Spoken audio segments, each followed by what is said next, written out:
mas malaki yung mas complex yung encryption ng password nila. Hindi ganun kadaling hulaan yung formula. Hindi tulad sa PLDT kasi, di ba? Ang dami na kumakalat na formula kung paano hulaan yung password nila ng Wi-Fi. So at least dito sa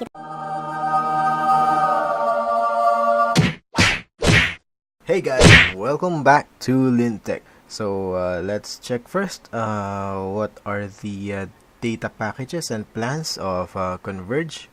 So as you can see, murang-mura siya. For 1,500 lang, meron ka ng ayan, 25 Mbps.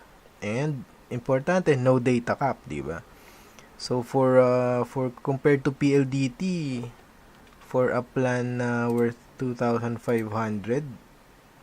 magkano lang ba yung ayun, for a plan that's worth 1,500, nasa ano lang yun 5 Mbps na plan. So 5 times more na speed ang makukuha mo if you switch over to CONVERGE na fiber plan. Tsaka fiber pa yun si PLDT, yung mga plan nila na worth 1,500, DSL plan lang yun. So obviously mas mabagal compared to CONVERGE na fiber yung speed.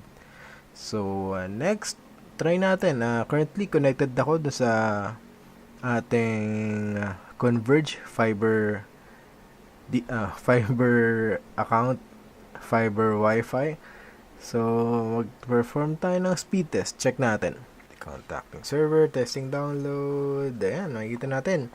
Umaabot siya ng 25 Mbps, 23 Mbps. Ayan.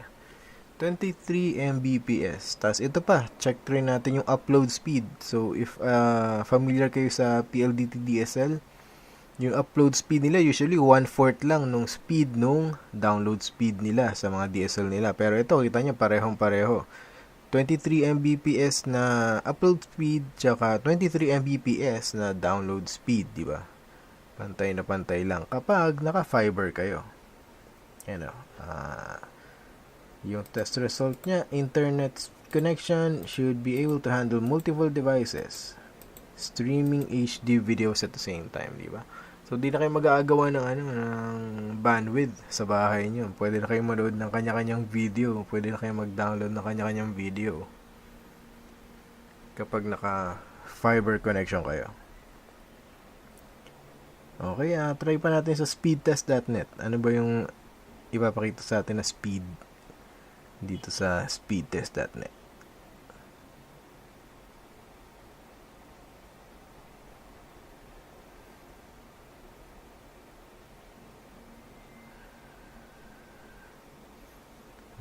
Okay, 26, 25, 24.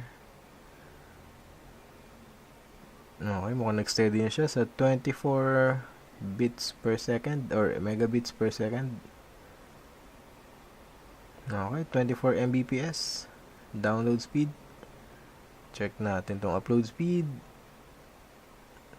Mukhang mas mabagal na konti. Ayan, medyo maabot na siya ng 22 Mbps. Ayan, 23 Mbps na. Okay. Oops, medyo nag-steady. 24 Mbps. So, ayan, medyo pantay dun sa Google Speedtest tsaka dito sa speedtest.net. Ayan. Pareho tayong nakuha ng 24 Mbps for upload and download speed. So, mukhang legit naman. Kung ano yung na-advertise nila na speed, yun talaga yung ino-offer nila na speed. So, ngayon, papakita ko sa inyo paano mag-login sa CONVERGE na router. So, ang router ng CONVERGE is Huawei. So, to log in, ang account or admin account name natin is root. Tapos, ang password natin is admin HW. Okay. Ayan, eto na tayo sa login page. And ang first page na ma-open natin is yung system tools.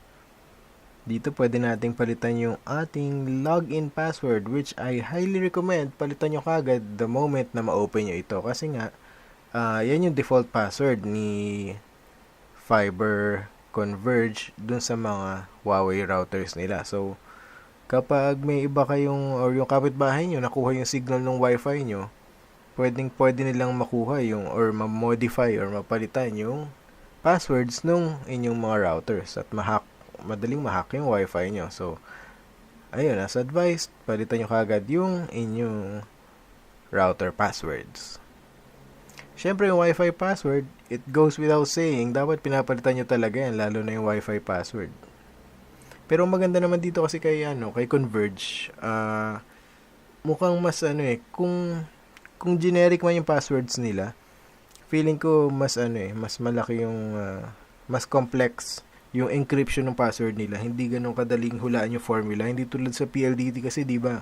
Ang dami na kumakalat na formula kung paano hulaan yung password nila ng Wi-Fi.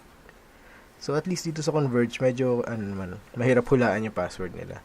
So far, wala akong nakikitang madaling mahula na pattern kung paano ginagawa yung password kasi sa PLDT, di ba, ikukumpara mo siya dun sa MAC address ng router ng PLDT. Tapos, kapag nakuha mo na yung MAC address, madali mo na mahulaan yung Wi-Fi password. Pero dito sa Huawei, mukhang medyo complex. Kung wala man silang formula, siguro yung headquarters mismo lang nagbibigay nagge-generate ng mga password.